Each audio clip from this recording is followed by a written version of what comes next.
Salut les petits amis, bienvenue dans Retour vers chez Marcus. Aujourd'hui, on revient en 1981, à Noël, pour être précis, c'est raccord. Regardez, moi j'ai eu ça à Noël, l'Atari 2600, l'Atari VCS on l'appelait à l'époque. C'était une console dans laquelle on pouvait changer de cartouche. Quand on avait marre de Frogger par exemple, la cartouche était géniale, hein, regardez comme c'est beau. On mettait Space Invaders et là pareil, regardez, c'est magnifique, le dessin est magnifique. Les jeux évidemment, c'était pas aussi joli que les pochettes malheureusement, mais on rêvait et on trouvait ça génial. Donc aujourd'hui, je suis ravi de retomber en enfance. J'ai ressorti mon antiquité évidemment. Mais ce que je vous montre aujourd'hui, c'est ça, l'Atari Flashback 8 Gold avec 120 jeux dedans, des jeux d'époque évidemment. Regardez, ils ont reconstitué les manettes d'époque, c'est très très ressemblant, assez génial. Il y a les mêmes touches qu'à l'époque, avec la sélection des jeux, le niveau de difficulté, etc. Et regardez, il y a même des prises, ce qui fait que si je veux, je peux rebrancher ma vieille manette d'époque. Si j'arrive à la dépluguer, ça a un peu vieilli. Regardez, c'est la même prise, ça marche encore. Donc soit je joue avec les manettes sans fil qui sont fournies, soit avec ma bonne vieille manette avec fil. Et ça, je trouve que c'est une idée géniale. Bon allez, trêve de blabla, on joue. On l'appelle Monsieur Huss, l'intrépide au grand cœur. Mais son vrai nom c'est Marc, the boulet du gamer. Bienvenue chez Marcus, Marcus, the first and last of us. Qui danse la Chewbacca entre deux parts de pizza. C'est chez Marcus, Marcus, the first and last of us. Ton ami pour la vie, et le mien aussi. Ah là là les petits amis, j'ai l'impression d'être revenu à Noël 1981, voilà, moi j'ai trouvé ça au pied du sapin avec des petites manettes comme ça, avec un fil à l'époque, et un seul jeu. Alors malheureusement, là il y en a 120, donc c'est quand même collector, on m'aurait donné ça quand j'avais 10 ans, j'aurais rêvé, mais voilà, il y en a 120, donc des grands classiques comme Centipede, Astéroïde, des jeux qu'on trouvait dans les salles d'arcade et qui étaient adaptés tant bien que mal sur Atari 2600, même si c'était loin d'avoir les capacités d'une machine d'arcade. Mais moi le jeu que j'avais c'est celui-ci, Combat. C'est un jeu dans lequel il y avait 27 variantes différentes, donc ça avec une seule cartouche, on pouvait faire des tas de trucs et surtout on pouvait jouer avec sa petite sœur, son papa, sa maman. Et avec Alex Pilote, je vais donner une manette, il y a une deuxième manette comme ça qui est livrée. Regardez, c'est tout bête, on a chacun un tank, on peut tirer et il suffit juste de tirer sur l'adversaire pour réussir à la battre. Oh, il a fait une balle en cloche. Sachant que, vous l'avez remarqué peut-être, on peut influer sur le tir une fois que la balle est partie. Ce sont des obus un peu téléguidés, voilà. Alors là, pour Alex, respawn juste en face de moi à chaque fois, c'est trop facile. Tiens. Chacun son tour. Voilà, donc vous voyez que c'est hyper primitif. C'est des tanks, faut le savoir, on pourrait penser à un appareil génital masculin, mais non, ce sont des tanks, et ça suffisait pour s'amuser comme ça, parce que en famille, franchement, on rigolait bien. Et quand je vous disais qu'il y avait plusieurs variantes, donc ça c'est première variante, mais regardez bien, on peut avoir une variante où il y a des décors, carrément. Donc là, on va pouvoir s'esquiver avec Alex, ça commence à prendre de l'ampleur. Ça commence à ressembler à un vrai jeu vidéo comme on les connaît. En tout cas, comme moi je les ai connus, j'essaie le coup de l'obus tordu. Eh oui, le lifté d'obus, ça marche assez bien. Hop, et je vais me cacher derrière. En parlant de se cacher, regardez bien, une autre variante. Je vais changer un petit peu. Je crois qu'à partir de là, ça fonctionne. Voilà, c'est la 6e variante. Cette fois, regardez, les balles rebondissent sur les murs. J'adore. Alors, évidemment, vous pouvez pas comprendre, mais j'ai passé des heures et des heures. C'est ultra technologique, là. Ça, c'est ultra technologique, tu as raison, Alex. Et écoutez les bruitages.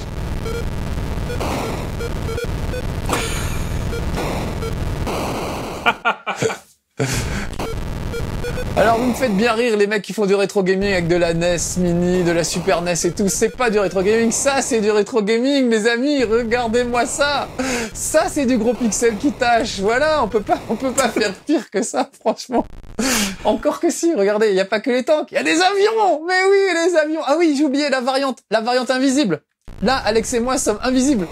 Tant qu'on ne tire pas, on ne se voit pas, voilà. Donc là, c'est un peu un petit jeu de cache-cache.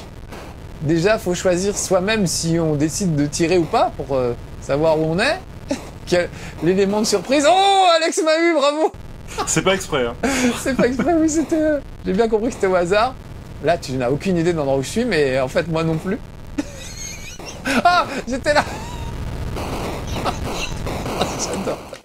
Ça, par exemple, franchement, ça n'a pas vieilli, c'est toujours aussi rigolo. C'est Hidden in Plain Sight. Des années après. C'est Hidden in Plain Sight, exactement. Regardez, des avions, des vieux coucous de la Seconde Guerre mondiale, on peut se cacher dans les nuages. Moi, je suis l'avion jaune marronasse moutarde. Je peux faire des loopings. Voilà. Oh là là, j'ai abattu Alex la tête en bas. Non, mais je suis vraiment un as des as. C'est l'as des astres. Voilà. Et je peux me cacher carrément dans les nuages. Voilà, je trouve ça assez fabuleux, vraiment. Ils arrivaient avec pas grand-chose à nous faire rêver. Et voilà, donc ça, c'est les coucous. Regardez, on peut voler en escadrille. Il y a deux trucs, donc c'est une escadrille. Oh là là, voilà, c'est la patrouille de France. Là, on vient de se croiser, c'était extrêmement dangereux ce qu'on a fait avec Alex. Oh, j'essaye de m'enfuir. Là, c'est Top Gun, vous voyez, à l'époque. Alors, faut quand même se dire qu'à l'époque, en 1980, ça fait pas très longtemps que on sort de Pong. Et c'est le seul jeu qui existe Pong, faut vous dire ça. Donc là, avoir un jeu en couleur. Ok, il y a que 8 couleurs, mais voilà, c'est un truc fabuleux, avec des bruitages réalistes. Écoutez le bruit du moteur d'avion.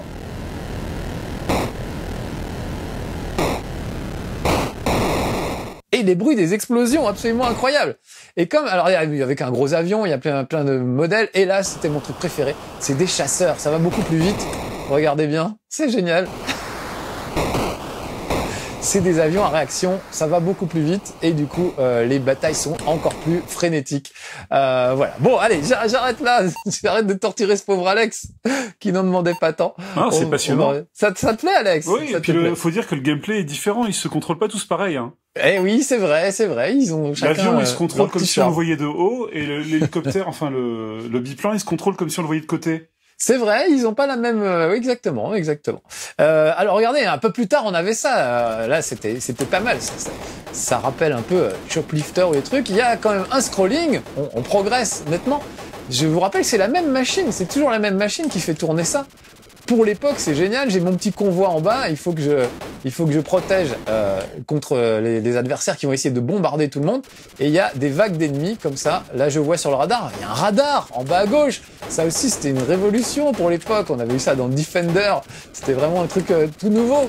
Ça permettait de voir au-delà des barrières de l'écran. Et puis, surtout, le fameux scrolling qui permet de se balader d'un écran à l'autre finalement, alors qu'on était plutôt habitué à des écrans fixes à l'époque. Allez, il en reste encore 2-3, je vais juste finir cette vague vite fait. Là encore, un bruitage spectaculaire. Voilà, ça veut dire que j'ai passé une vague. Allez, ça suffit pour Chopper Command. C'est même pas Shoplifter, hein, c'est Chopper Command. Celui-là, j'adorais. Circus Atari. Je vous le fais voir. Et le truc assez rigolo, c'est que, regardez, j'ai ressorti le thermostat four qui permettait de jouer à ça à l'époque. Et je vais le brancher, je vais pouvoir jouer carrément avec ma manette d'époque.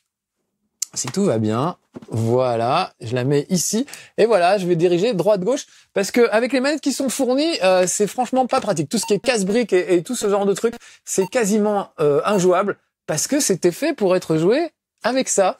Regardez, voilà, je dirige mon petit clown et c'est parti. J'ai un deuxième ami clown qui va me rejoindre. Alors par contre, le start reste ici, voilà, et il faut que j'éclate les ballons. Là-haut, voilà. Donc je vais essayer de récupérer mon camarade, qui s'est écrasé sur moi, et j'ai qu'un seul bouton qui permet de lancer le clown et de changer l'orientation du petit trampoline. Voilà. Ça, j'adorais ce truc-là, et ça se joue à deux. Ça, c'est assez fabuleux. Il y en a un qui contrôle la manette, qui contrôle le petit trampoline. Et quand il est en l'air, c'est le camarade qui contrôle le trampoline. Ça, j'arrive pas. C'est vraiment une sorte de casse-brique, hein, finalement, quand on y pense. Sauf que là, pour le moment, je casse pas des briques. Puis alors, j'ai vraiment perdu la main. C'est assez terrible. Et encore, là, j'arrive à jouer, alors qu'encore une fois, avec les manettes qui sont fournies, c'est pas évident. Donc, très bonne idée d'avoir laissé cette possibilité de pouvoir mettre les manettes d'époque. Un truc qui aurait été génial, ça aurait été de pouvoir mettre les cartouches d'époque. J'aurais adoré remettre mon Space Invader en plus de tous les jeux. Bon, Space Invader, il y est, donc c'est pas la peine de le rajouter. Mais par exemple, ils ont oublié de mettre Miss Pac-Man. Ou ils ont oublié ou ils ont pas eu les droits. Je ne sais pas trop. Mais en tout cas, voilà, il y en a qui manquent. Ah, Décathlon, j'ai passé des nuits entières avec mes potes à ce jeu. Écoutez la musique. Voilà, c'est les Jeux Olympiques Décathlon. Donc il y a plusieurs épreuves. Le saut, le 100 mètres évidemment. La base du truc c'est le 100 mètres. Le saut en hauteur, le saut en longueur, etc. Le 110 mètres. Allez, on va se faire un petit 110 mètres. Regardez, le principe est tout simple. Plus je secoue la manette et plus je vais vite évidemment, et j'ai un bouton pour sauter. De toute façon, il y a qu'un bouton sur ces manettes, donc c'est très vite vu. Voilà. Donc on était entre potes dans une petite chambrette à se secouer le joystick comme ça, parce on jouait comme ça en fait, pour être réaliste. Voilà, on jouait comme ça. Je vous explique pas les barres de rire à voir des adolescents se secouer le joystick comme ça. C'était vraiment super drôle. Et j'ai passé des moments fabuleux. Bon, alors j'ai fait quoi? 0 parce que j'ai raté toutes les haies à force de parler. Le lancer du disque, bien sûr. Le saut à la perche. Allez, on va se faire un petit saut à la perche juste pour le principe. On a droit à 3 essais. Donc ça peut jouer jusqu'à 4. Donc moi, j'ai fait carrément des championnats entiers. Attention, faut que je lâche. Ah, j'ai pas lâché la perche à temps. Du coup, j'ai raté mon saut. Je vais recommencer. J'en ai flingué des manettes avec ça, je peux vous le dire. À force de branloter le joystick, forcément, à un moment... Ah là là, mais j'arrive pas à lâcher le truc. Je crois que dans mon souvenir, c'était vers le bas. Allez, dernière tentative. Parce qu'il faut lâcher la perche. C'est très technique, le saut à la perche. Écoutez les bruitages. Là, j'ai carrément raté mon planté de bâton, monsieur Hus. C'est lamentable. Allez, on change de jeu. Vraiment, je pourrais rester des heures, moi, sur chaque jeu, mais je voudrais vous en faire voir un maximum. Enduro, super course de bagnole. Ah non, mais vraiment, il y avait des trucs de fou. Frogger, moi j'adorais Frogger. Alex Piot me disait tout à l'heure qu'il aimait pas du tout, mais il était magnifique. C'était Parker Brothers qui faisait ça. Ils avaient des pochettes superbes. Ils avaient fait des adaptations de Star Wars d'ailleurs, qui étaient très réussies, notamment l'Empire contre-attaque, qui était vraiment bien avec l'attaque des Walkers. Et moi je jouais au Retour du Jedi, qui était fabuleux. On attaquait l'étoile noire carrément avec un coup de laser. Mais c'était comme si on creusait, c'était presque un casse-brique, c'est comme si on creusait la tranchée d'étoile noire soi-même. C'était assez rigolo. Alors ces jeux-là n'y sont pas, par exemple, parce que j'imagine bien qu'il y a les licences Star Wars et que c'était peut-être un petit peu compliqué de les mettre là-dessus. Même chose pour Miss Pac-Man, donc il manque quelques grands noms de l'époque. Bon, enfin, dans l'ensemble quand même... Ah, je me suis noyé. Pour une grenouille, c'est complètement con. Quand on y pense. Mais voilà, c'est le seul grenouille qui sait pas nager. Putain, je viens de percuter, Excusez-moi, cette révélation me bouleverse. Je me rends compte que cette grenouille est complètement con. Eh ben, pourtant, j'ai joué des heures et des heures avec. Allez, c'est pas grave, on lui en veut pas. Je vais revenir au début, au menu. Donc, j'ai une petite touche reset qui me permet de ressortir. Vous voyez, ça se fait de manière assez sympa et assez agréable. Ah, Hero, ça reste un de mes jeux préférés. Et même encore aujourd'hui, là, c'est peut-être celui auquel je vais rejouer le plus avec ce truc. C'est vraiment génial. C'est un petit bonhomme, voilà, qui a un jetpack. Donc, vous pouvez, quand vous poussez vers le haut, décoller. Il y a pas mal d'inertie, donc faut faire gaffe. Quand je pousse vers le bas, il pose une dynamite pour faire sauter des murs. Et il faut que j'aille délivrer des mineurs qui sont enfouis de plus en plus profond dans les mines. Donc ça, je trouve ça fabuleux. Ça marche encore aujourd'hui, c'est hyper simple, mais je trouve vraiment très bien. Pour l'époque, c'est vraiment un jeu où il y avait plein de niveaux en plus en profondeur, ce qui n'était pas banal. On avait beaucoup de scrolling horizontaux, choses comme ça, mais un truc où on descendait dans les profondeurs du jeu, c'était assez rare finalement. Et vraiment, j'adorais ce truc. En plus, vous avez vu, il y a un nombre limité de dynamite, donc au bout d'un moment, ça devient un vrai jeu de stratégie. Ah, là, j'ai raté, donc regardez. Il y a un truc génial, je peux revenir en arrière. J'ai appuyé sur un petit bouton, là, qui me permet de revenir quelques secondes en arrière, et je reprends, dès que je retouche la manette, hop, je repars. Donc ça me permet, quand j'ai fait une petite erreur, de revenir en arrière. Ça, évidemment, c'est un truc qu'on n'avait pas à l'époque, et qui est quand même bien sympa aujourd'hui. L'autre truc bien sympa pour les rétro gamers comme moi, c'est que l'Atari 2600 que vous avez vu tout à l'heure derrière moi, c'est un truc qui se branche sur la prise antenne d'une télé. C'est une prise qui n'existe plus sur les télés aujourd'hui. C'est même pas une prise Péritel, c'est une prise d'antenne. Donc il faut brancher la console sur la prise et il faut chercher le canal, chercher la fréquence, comme si vous cherchiez une radio en quelque sorte, jusqu'à ce que vous tombiez sur la fréquence du jeu. Or, le problème de l'Atari 2600, c'est que c'est une console qui n'a pas de voyant lumineux. Il n'y a pas rien ne vous indique qu'elle est en marche ou pas, en fait. Oh, je me suis grillé les poils des... Voilà. Donc, je recommence. C'est triché, mais c'est pas grave, ça me permet d'avancer.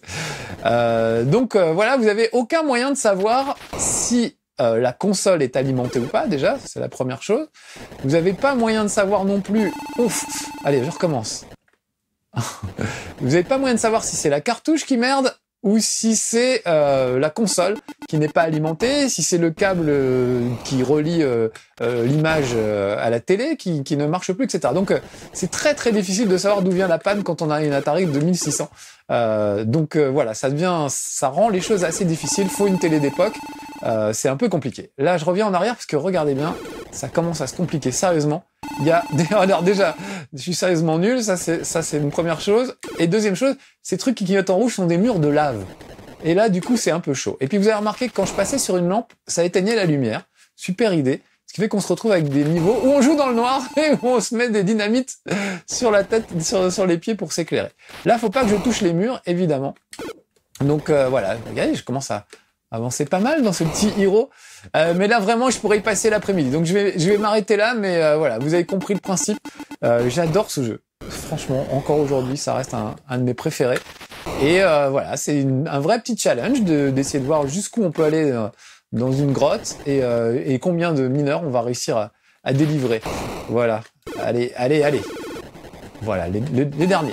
Bon, allez, tant pis. Si je meurs, j'arrête. Fini les tricheries. Voilà, c'était Hero, un de mes jeux préférés, Frostbite, avec des petits esquimaux qui sautent sur la banquise. Fallait pas grand-chose à l'époque pour faire un jeu. Hein. Franchement, on s'amusait avec vraiment pas grand-chose. Jungle Hunt. Alors ça, c'était très élaboré pour l'époque. Vos yeux vont pleurer. Regardez bien, je suis ce petit explorateur avec de la musique en plus. Hop. Et je me balance de liane en liane et j'essaie d'aller le plus loin possible. Donc voilà, ça c'est le genre de truc que je déteste aujourd'hui dans les jeux de plateforme, les trucs de liane. C'est un vieux traumatisme qui date de Jungle Hunt. Et là, regardez, scrolling différentiel avec les plans du haut qui ne vont pas à la même vitesse que le reste. Voilà, deuxième partie du jeu, j'affronte torse nu des crocodiles. Le gars c'est Chuck Norris. Voilà, j'ai un petit couteau, donc je peux leur mettre un petit coup de couteau de temps en temps. Et je peux pas non plus rester des plombes sous l'eau. Voilà, petit coup de couteau sous le crocodile. Vaut mieux les avoir, je me souviens bien, sous le vent, c'est ce qui marchait le mieux. Quand je plonge, évidemment, je peux pas rester très longtemps sous l'eau. Vous voyez, diving, là, il y a mon niveau d'oxygène qui est en train de baisser un peu dangereusement. Voilà, et en plus, je me fais bouffer par les crocos. Elle est pénible, la musique, hein. Mettez-vous à la place de nos parents à l'époque. On comprend qu'ils nous disent « Hey les gars, ça abîme la télé, il faut arrêter de jouer. » C'était peut-être vrai, parce que c'est tellement moche que... Je sais pas si ça abîmait la télé, mais ça abîmait les yeux. En tout cas, parce que... En tout cas, vos yeux de Jones, je pense, vont souffrir en regardant ce chez Marcus, parce que, évidemment, c'est vraiment la préhistoire. Mais moi, je suis admiratif. Voilà, regardez. Avec 3 pixels, on arrive à symboliser un crocodile. Ça fonctionne. Oh, je vais me noyer. Faut que je remonte. Voilà. On arrive à trouver un crocodile. On voit les fonds marins en dessous. On voit ce gars qui qui nage avec son petit pantalon.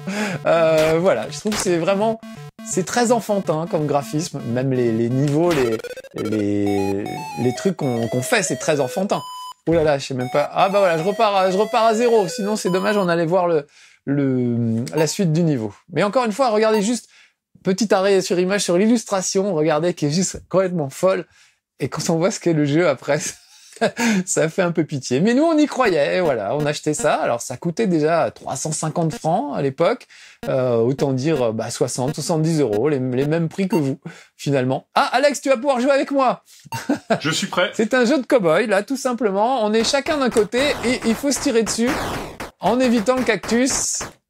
Là, vous voyez que les cow-boys sont hyper détaillés, hein. On voit absolument le chapeau, on voit le flingue, on voit tout. Je me baisse derrière le cactus pour échapper au tir d'Alex, qui tombe sur le cul à chaque fois qu'on est touché.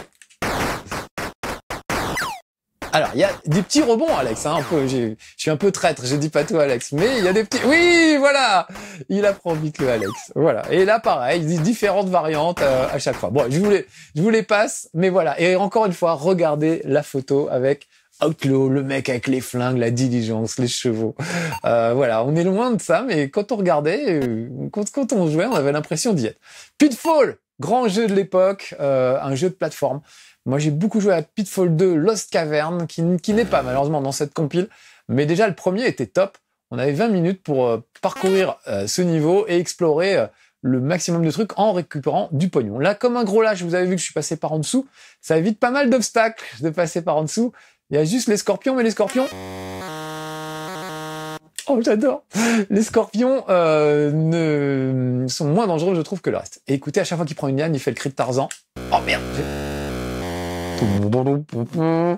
Oh, j'adore. Alors, il est sympa, il me remet après l'obstacle, quand j'ai merdé. Et ça, c'est plutôt sympa. Heureusement, parce que comme on a que 3 vies, heureusement qu'il y avait ce genre de petite facilité. Sinon, c'était la galère.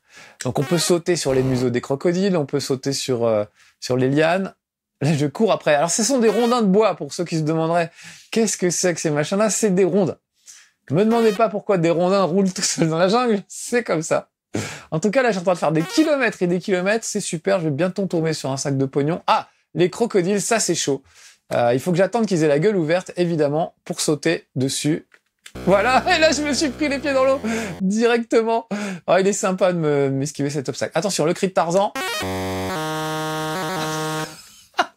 Alors voilà, on vient d'une époque... Ah, voilà du pognon, super. Ah non, des sables mouvants. J'ai pas vu venir. Oui, alors moi je viens d'une époque, les gars, où il n'y avait pas de digit vocal. Donc le fait d'entendre le cri de Tarzan, c'était fascinant pour nous. On trouvait ça absolument génial. Qu'est-ce que je peux vous faire voir d'autre? Oh là là, il y a tellement de trucs. C'est terrible. Wink. Oh non. C'est le jeu des 3 petits cochons. Les petits cochons essaient de construire leur maison. Bien sûr. Et le loup va les en empêcher, bien sûr. Donc regardez, le petit cochon est là, il a son sexe à la main, et il va essayer de récupérer des briques pour combler, voilà, avec sa zézette, il attrape les briques et il les met en dessous pour reboucher les trous que le loup fera, évidemment. Alors voilà, ça, on va se retrouver encore avec un chez Marcus 18+, parce que, comme je sais pas si vous avez vu la langue du loup, c'est assez terrible. Voilà, donc faut que j'essaie de construire ma maison malgré la présence de ce loup. Je vais, juste pour rire, je vais le laisser faire un trou. Voilà. Faut que vous voyez ça quand même. C'est quand même quelque chose. Parce qu'une fois qu'il a fait un trou, il peut, comment dire, aspirer le cochon. Je sais pas comment on dit. Voilà. Et il peut faire des trucs au cochon. Voilà. Il peut faire des trucs cochon au cochon. Attention, voilà. Là, je l'ai laissé faire son trou normalement. Voilà, là, je peux me faire attraper par le loup. Attention, c'est là que ça va devenir 18+. Voilà, vous avez vu, c'est parti. C'est parti à côté. La gueule du loup. Ah bah, allez, je me laisse. Je suis vraiment la victime, je me laisse faire, mais... Oh, au secours. Voilà, le loup m'a mis un coup de langue. Oh, c'est dégueulasse. Donc, je passe au 2e petit cochon. Évidemment, il y a 3 petits cochons comme ça. Voilà. Ah non, mais je me régale, vraiment. Et alors, Pitfall, c'était un jeu Activision, j'ai oublié de prévenir, mais Activision, avant de faire Call of Duty et d'autres trucs comme ça, eh ben, ils faisaient des très très bons jeux pour l'Atari 2600. C'était vraiment très très impressionnant. Ils faisaient des trucs de fou, vraiment. Ah, Space Invader, faut quand même que je vous fasse voir Space Invader. On est obligé, c'est un grand classique, puis vraiment, j'ai joué des heures et des heures à ce jeu.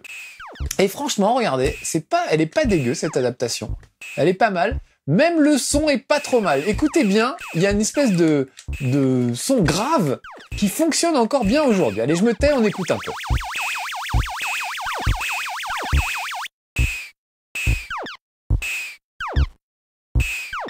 Vous entendez, il y a des basses là-dedans. Donc vous voyez, c'est propre, c'est net. Franchement, on se dirige très très bien. Ah, je l'ai eu. Je croyais pas qu'elle allait sortir comme ça.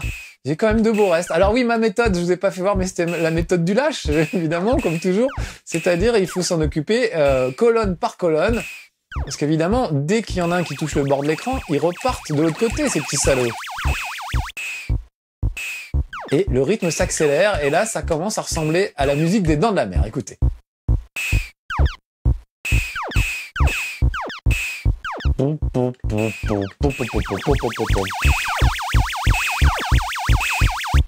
Ah, je l'ai eu. Ça fait des points en plus, évidemment. La petite soucoupe qui passe au-dessus. Et il reste toujours le petit dernier. Je vous préviens, je reste jusqu'à ce que je me fasse tuer ou jusqu'à ce que j'ai cette vague, au moins. J'adorais ce jeu. Ça, c'était des trucs qu'on avait dans les salles d'arcade, donc avoir ça chez soi, faut vraiment... On avait l'impression d'avoir une salle d'arcade à la maison. Juste l'impression, évidemment, parce que même si on regarde le vrai Space Invader d'époque, il est quand même beaucoup plus réussi que ça.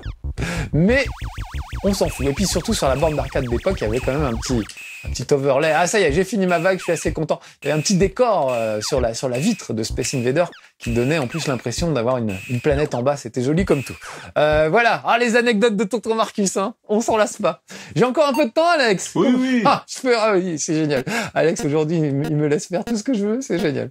Je suis trop content. Alors, je vous fais pas voir Breakout et tout ça. C'était des casse-briques. C'est vraiment très, très classique. Mais voilà, juste par curiosité, j'arrive dans les derniers trucs. Oh là là, Yaz Revenge. Yaz Revenge, c'est un jeu... oh là là, putain, c'était bien ça. On incarne une espèce d'extraterrestre pour une fois. On n'incarne pas les gentils, mais plutôt les méchants. Et voilà, je m'attaque. Alors moi, je suis une espèce de bouillie de pixels violets et je m'attaque à la forteresse qui est sur la droite. Je peux carrément regarder grignoter. Je peux la grignoter, la forteresse. Par contre, faut pas que je me fasse toucher. Voilà.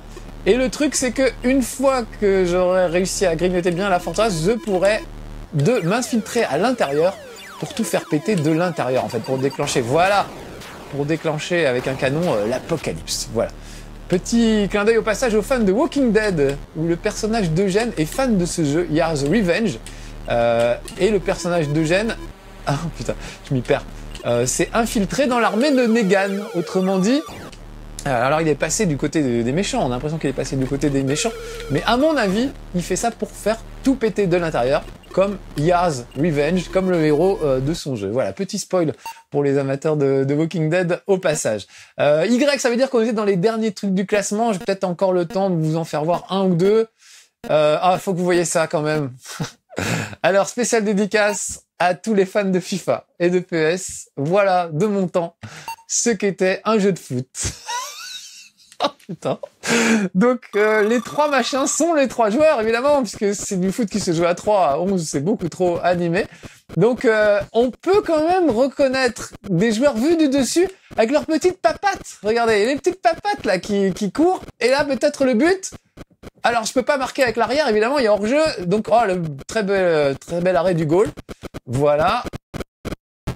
Ah, j'y suis presque. Oh. Aïe. Ah, je tire mal à chaque fois, mais notez qu'il y a une intelligence artificielle qui gère ces joueurs. C'est moi, hein, l'intelligence artificielle. C'est toi. Ah pardon Alex, parce qu'on peut jouer tout seul quand même. Oh là là, Alex est en train de me déborder complètement. Il faut que je revienne vers l'arrière. Voilà. Donc quand même, allez mon goal. Voilà, je refais une relance. Allez, je peux pas, j'ai mes pattes trop courtes. J'adore leurs petites papates qui sont... Ah, c'est un but, Alex, il a droit à un feu d'artifice. C'est magnifique, c'est magnifique. Eh ben, les amis, je pense qu'on va s'arrêter sur ce truc absolument éblouissant. Voilà. Alors, ça s'appelle Atari Flashback Gold. Ça coûte dans les 80 €. Vous allez me dire c'est cher, bien sûr, c'est cher, c'est toujours trop cher les jeux vidéo, mais voilà, la NES Mini, la Super NES sont à 60 € à peu près, donc c'est sûr que c'est un peu plus cher, mais dites-vous que ça s'adresse à des vieux comme moi, et les vieux ont plus d'argent, donc c'est normal qu'on leur demande un peu plus. En tout cas, si vous voulez faire un plaisir à un vieux comme moi à Noël, vous pouvez lui offrir ça, parce que franchement, c'est un gros kiff. Il va retourner 40 ans en arrière au Noël de son enfance, c'est vraiment un truc de dingue. Et voilà, franchement, voilà, moi je vous le recommande, je trouve super. Et encore une fois, pour ceux qui se prétendent rétro gamers, c'est bien de voir qu'il y a eu une vie avant la NES. Et que la vie, c'était ça. C'était des formes embryonnaires, c'était des têtards, c'était des espèces de molécules, même à la limite. Mais on se marrait bien déjà. Et c'est ça, le jeu vidéo. On se marre toujours aussi bien. Allez, soyez sages. À bientôt, mes petits amis. Soyez sages. Ciao. C'était chez Marcus, the first and last of us. Celui dont le buzz éclaire tous les zinzins du software. À bientôt chez Marcus, the first and last of us. Notre ami à l'infini, comme dans Toy Story.